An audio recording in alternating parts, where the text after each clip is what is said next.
Like light along a cable, sound down a wire, or wind through the grass, new understandings ripple through us, flooding our entire body with a shiver of knowing that will change us forever. I can see this when it happens in another person.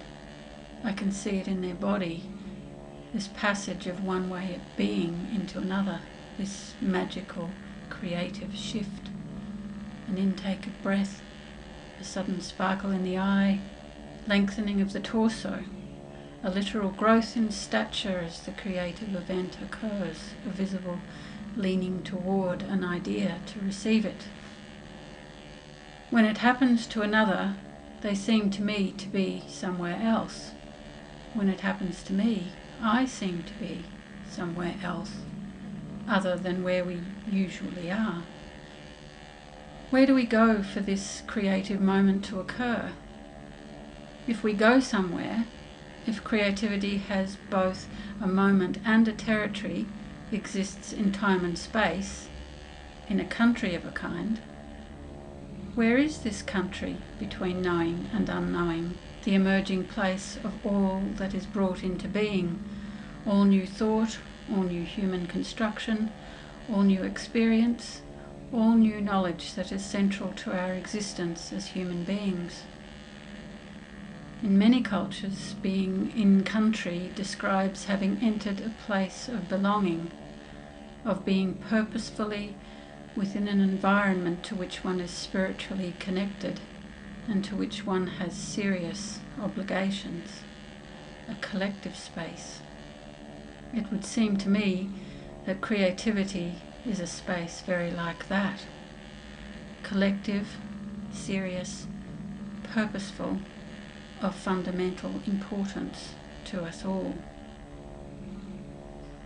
The notion of creativity as country emerged for me initially as a metaphor to help conceptualize this phenomenon, which seemed to be imbued with spatial and temporal characteristics, to help explain how it was being there myself and watching others go there, going there with them.